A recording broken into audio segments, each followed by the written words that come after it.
In the John Wick franchise, the use of fast-paced gunfights, usually with John Wick at the center of those gunfights, the death of his wife and his dog to create an emotional attachment, multiple gunshots and explosions in throughout the movie creates a heightened sense of anxiety, use of low lights and highlights to add the dramatic flair to the action scenes, and then no gaps in action continue to increase your heart rate and attachment to the movie and engagement and anxiety throughout, creating that generalized arousal state. I do believe that the producer had a vision to create a generalized arousal state in this movie. The movie was designed to be action based. It builds on emotions, both sympathy and rage, with the death of his wife and his dog at the beginning of the franchise, creating the so-called monster in John Wick that goes back into um, for hire targeted assassination, adrenaline production throughout your body, throughout the entire series and the scene, and then engagement throughout the movie as you become more and more attached to the character.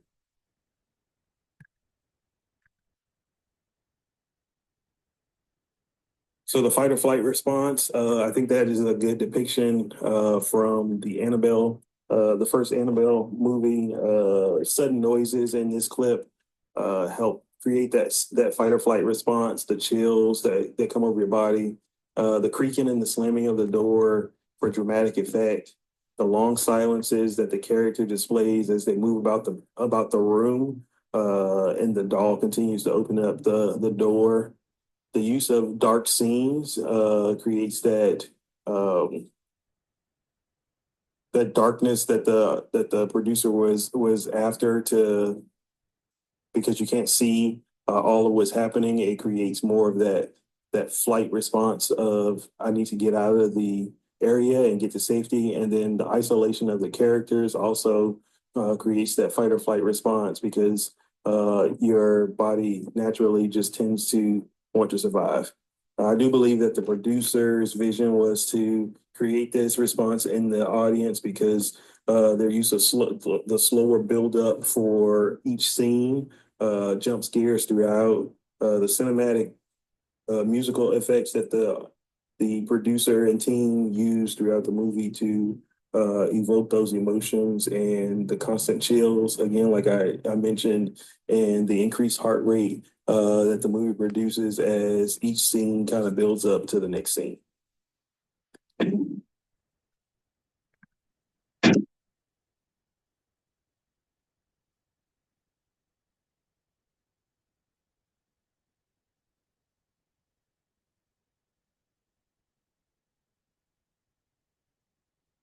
Sexual arousal, I did choose the 50 Shades of Grey or 50 Shades Darker movie. The public sexual request of him in the restaurant, the intimate touching in the elevator, also produced sexual arousal in the viewer. Uh,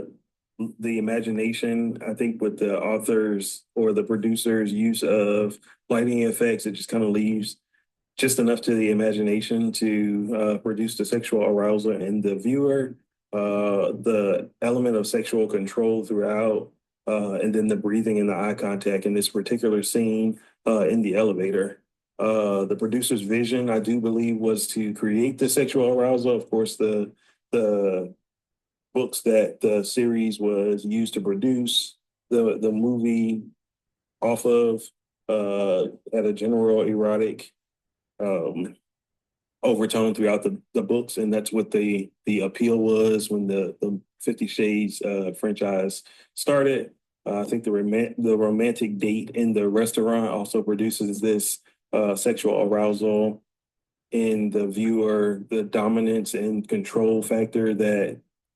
Christian Grey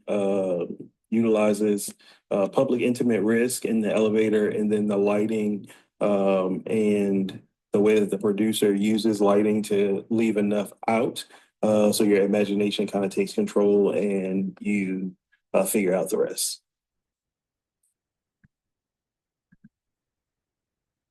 For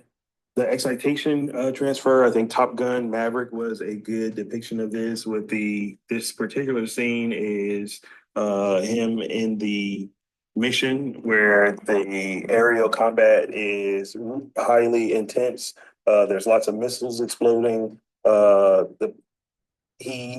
Tom Cruise as the pilot initially eventually goes down and is shot down. Uh, the mission control kind of shows their doubt and survival, and then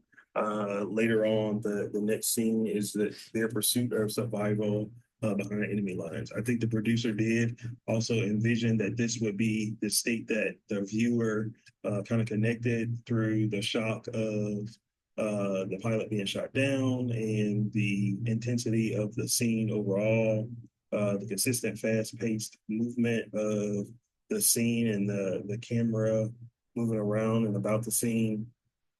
the emotional attachment that was built throughout the movie to all of the characters in the movie, the fear that the producer creates when he is shot down out of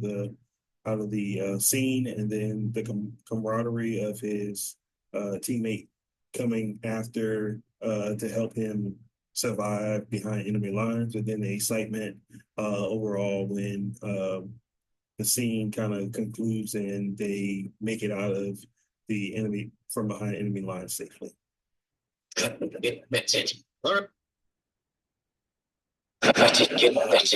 This is a good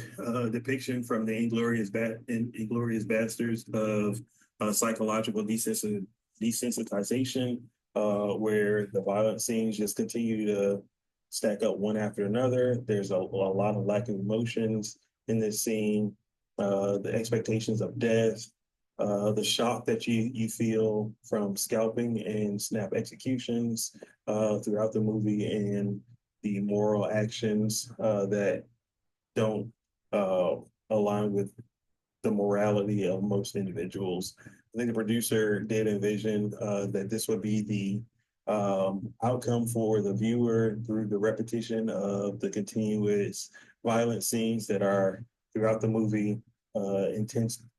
graphic depictions that the producer uses, whether it's the scalping or the haphazard executions throughout,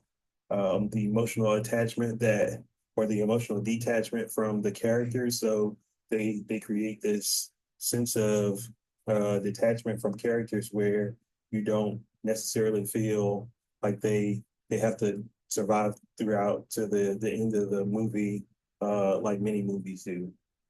The background music that is kind of cinematic, and then it cuts to complete silence to produce that desensitization toward the film, and then the anticipation of each scene building, and the continued anticipation for death throughout the scene kind of desensitizes you to each death or each subsequent death. And then in conclusion, I think generalized arousal and excitation transfer are the most susceptible to influence. Arousals can be directed or redirected, which I think lends to being able to um, move those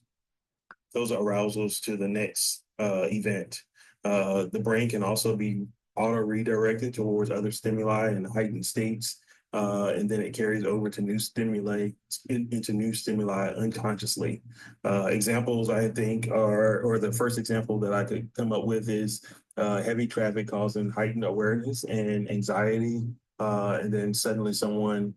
inadvertently cuts you off and it causes anger just because of the heightened uh, anxiety that you are feeling in heavy traffic that creates that road rage type of feeling as you move about the day.